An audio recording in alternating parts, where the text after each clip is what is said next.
Hi students, Mr. Dawson here. In this video, I will discuss common interview mistakes, or I like to call them deal breakers. You can minimize the amount of mistakes you make on a job interview, and in this video, I will discuss several mistakes people make. So grab a pen, pad, something to write with, and let's begin. In this video, I will discuss what I call deal breakers. You can make minor mistakes in the job interview. That's fine. You can flub a word or pause. You can even get a little flustered, but you don't want to commit these deal breakers. Often, you can commit a serious infraction in a job interview, and you may not even realize it. And this could discount you from getting the job, and you want to avoid. So let's begin. The first mistake people make is to dress inappropriately. You must dress for success. You must dress up. This first message goes a long way because you are making a first impression by dressing up. And again, for the gentleman, it's wearing a shirt, a tie, slacks, some dress shoes, maybe even a suit jacket. For the ladies, formal dress, maybe a pantsuit. I would err on the side of being conservative. If you have any doubt or any question, I would suggest you can check in with myself, your instructor, or if you have Mr. E or Miss J, they are wonderful resources as well. You can also check with your employment specialist, and each student will be assigned an employment specialist, and they can give you ideas of how to dress for a job interview if you don't know. Over the years, I've had students say to me, what's the big deal about dressing up for a job interview? It's only this position or it's only that position. But again, you are showing all the way, from point to point that you prepare for this interview. This is a very important person you're meeting with. You're very interested and you're business minded. And the interview, far as making a good first impression, is to show you are prepared, you're focused, and you're business minded. So dress for success, dress up for the job interview, no matter what the position is. Again, this is a common mistake. Over the years at Hope, I've had students go to an interview dressed and look around the room and see other candidates and say, "Wow, I'm dressed," and they're not. And even in that moment, you get a certain level of confidence because you feel and you are more prepared than them. And you're taking this opportunity way more serious than they are. At that initial meeting, do not smoke. Do not smoke before a meeting. You don't want to give off that lingering cigarette or cigar odor. Also, if you've chewed gum or anything, remove it. Again, you're about to talk and you're about to converse with a person, and you don't want gum flying out of your mouth, or you don't want the interviewer to notice a breath mint in your mouth. So clear that. Also, we're dressed at nines. Be careful of the amount of perfume or cologne. You want to smell great, yes, but you don't want to overdo it. So be mindful of that. Next item of far as a mistake is your cell phone. Turn it off. Okay, not vibrate, but turn it all the way off. Okay, because an interviewer can hear that buzzing. Okay, or if you have a ringtone, they could hear that ringtone. So again, turn the phone all the way off. I suggest to students to let your circle of influence, your family and friends, let them know you're going to a job interview. Give them the day, the time, all that information so they know not to bother you. Okay, they know not to interrupt this very important meeting. I can actually recall a student, or actually a couple of students, not only checking their phone. I had one student, and I can remember, who answered their phone in a job interview. And the reason the way I found out was this was a Hope employer partner, and they called us. And of course, the student didn't get the job. So, and I had to explain to the student how and why this was a major infraction. Now, at first, the student tried to say that this was an emergency. And so we addressed it. I said, okay, was this a phone call? Once you've talked to the person later, was it worth losing that job? And the person had to admit, no. Answering that phone call was not worth losing that opportunity. So again, let your family and friends know of the meeting, the interview you have. Also, turn your phone off. After the interview, you can check for any message and you can return that phone call right away, but turn it off. Again, the interviewer, they may nod politely, they may even smile as you answer that phone or answer that text, but you're not getting that job. The next deal breaker I will talk about is being late. If you are late, no matter what the reason, more than likely that's a deal breaker. You're not getting the job. Being late sends a powerful message. It just sends that you are not ready for work. You're not business minded. You don't take time management seriously. And again, it's just bad. It's just overall bad. And I shake my head because I've had students over the years miss out on opportunities because they're late for that first interview. And they want to give a story or reason to their new potential boss. And again, think about it. This is your first time meeting this person and you show up late. No, no, no. This is a deal breaker. If they do interview you, it's going to be a quick one and they're going to thank you. But more than likely, you're not getting the job. Now, to avoid this deal breaker, map out where you're going, know exactly where you're going, as far as location, and even do a dry run a day or two before. That way, you know exactly where you're going. I like the dry run because you can even scope out a place to have coffee. Because I recommend to students arrive at the location at least 30 minutes in advance. So if you get there 30 minutes, you can settle your nerves within the first 10, 15 minutes. Then you can go to the actual location, maybe it's an office building, and then you can check in hopefully with the receptionist, and you can continue to ease your nerves. You can review your notes. You can even go to the restroom to check your appearance. You can get ready again to calm your nerves, mentally prepare, and you've shown you are 15 minutes early, which is always good. And this goes a long way to show you are very serious and you're very business minded and you want this position. Another mistake students make is not knowing who they're interviewing with, not knowing their title, and not knowing much about the company. You want to, again, know who you're interviewing with, do some research on the person. Again, know their title, know their role, know what they do within a company, know something about the company you're interviewing with, know their mission statement, know their history. Again, you're showing you have really prepared for this interview and you know something about the company and you want to match your ideas, your goals with their ideas and their goals. You're going to wow them with your research. Next deal breaker I want to talk about is not rambling. Again, you're going to prepare, you're going to practice common interview questions. You're going to develop your own time as far as a good answer. You don't want to ramble. You want to be prepared, and this is the time where you show that.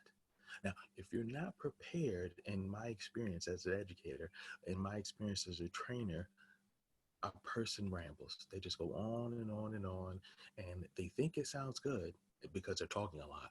But great answers, just like great stories, great movies, have a beginning, a middle, and an end. So each of your answers, as you have constructed them, should have a beginning, a middle, and an end. Continue to practice. I believe you all have written scripts and practice with your instructor, myself, your employment specialist, your friends. Again, you want to get comfortable with your answers.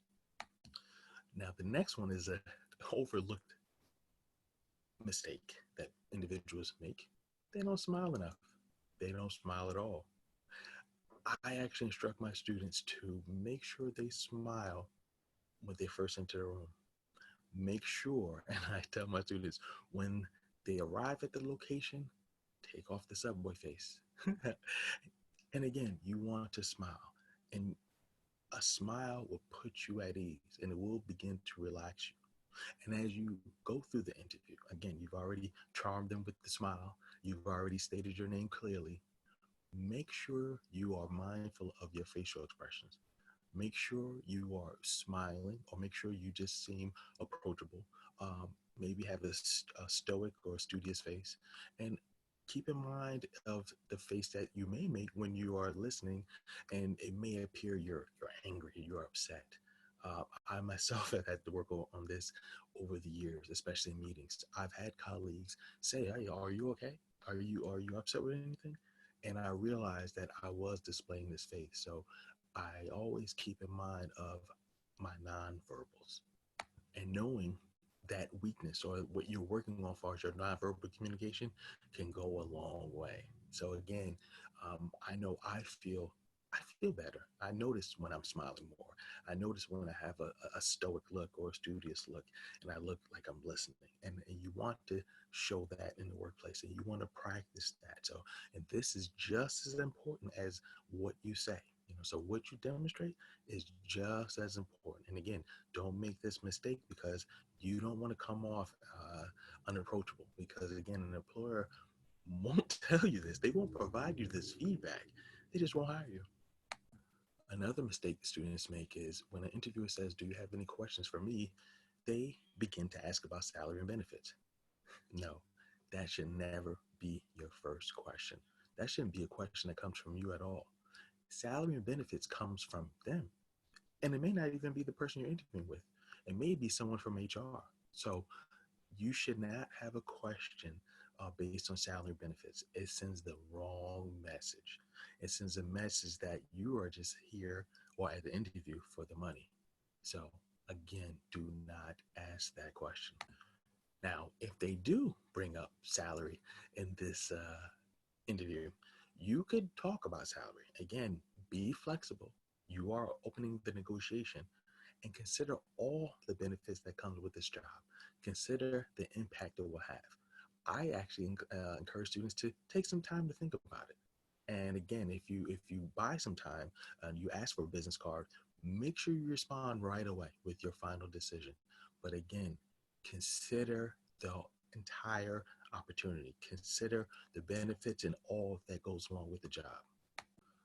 Another deal breaker I've experienced, well, I should say I've heard from students, and a major mistake they make is being too casual, being the joke teller, being the comedian. This is not the time to perform. This is not a time to wow them with your witty banter. Again, you can be somewhat casual. Again, you don't want to be robotic. However, you want to limit the joke telling. You want to get right to having a conversation, having a dialogue about your experience, your skills, your abilities, and how it matches the job. Okay. So you really don't have that much room for joke telling.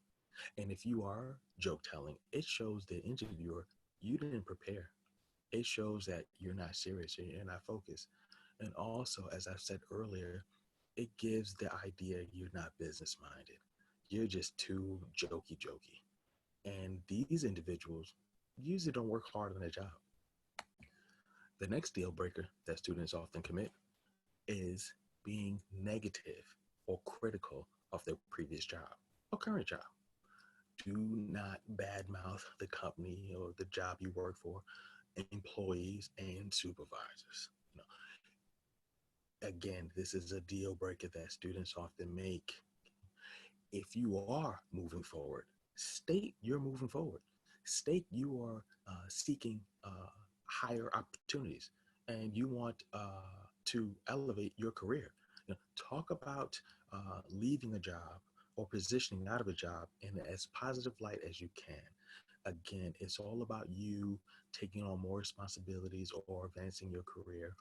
It's not about you talking negatively about, again, your former company or your current company or your current supervisor or coworkers. You don't want to give off this impression. No. Because as you badmouth, it makes you look bad, actually. And again, the interviewer will more than likely smile and maybe even nod in agreement, but you're not getting the job. Another mistake people make, and this could be a deal breaker, word fillers like, nah, I mean, understand.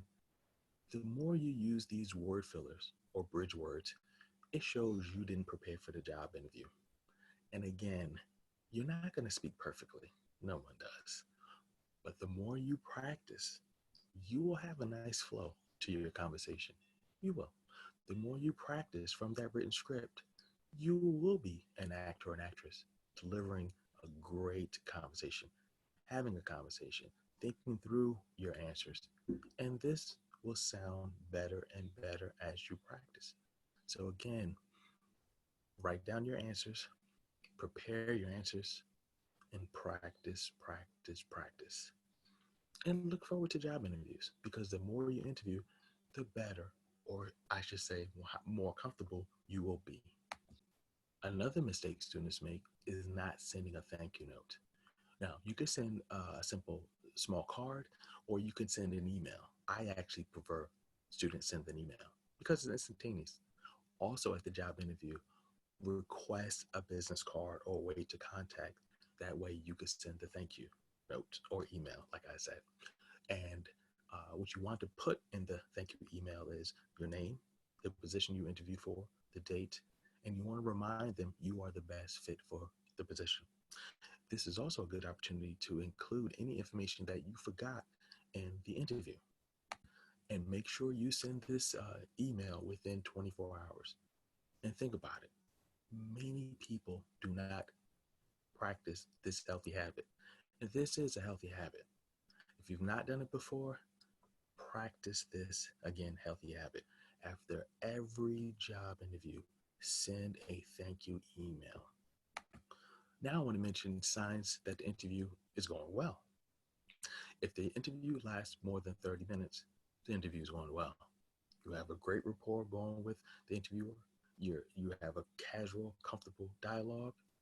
This is a good sign. They're feeling you out, and they see you as a fit for the company. Another good sign is the interviewer actually exchanges their information. They offer the business card and they give you what's to come, and they give you ideas and they give you information of a second interview possibly, or they may even bring up salary. Again, this is a good sign. And lastly, if they offer you a second interview right away, this is a positive sign. Now, I've had students over the years take this as a negative sign, like, oh, they got me coming back for a second interview. No, this is a good sign. More than likely, they want you to meet with someone else, or they, as far as a supervisor, or they may want you to meet with people you will be working with, or they may be just trying to figure out where you will best fit. So again, getting a second interview is just another opportunity to have another conversation, and you are one step closer to getting that job. You should leave that interview knowing, if you are told you have a second interview, with a feeling of accomplishment because you're one step closer. So this is a very good sign. In conclusion, prepare for the interview, practice, and you got this. You will do great on that job interview. You will minimize your mistakes. And actually, as you converse and you talk to this interviewer, you will you'll do great. And what I mean by you will do great is you will demonstrate you are focused, you're business minded, you're positive, you are an asset to the company, and you will limit those mistakes because you will begin to look forward to job interviews. You will begin to look forward to having a conversation and letting the world know that you are the best fit for that job. All right. So this was Mr. Dawson. Good luck. You will do great. And I firmly believe you will be ringing Hope's job bell in the very near future.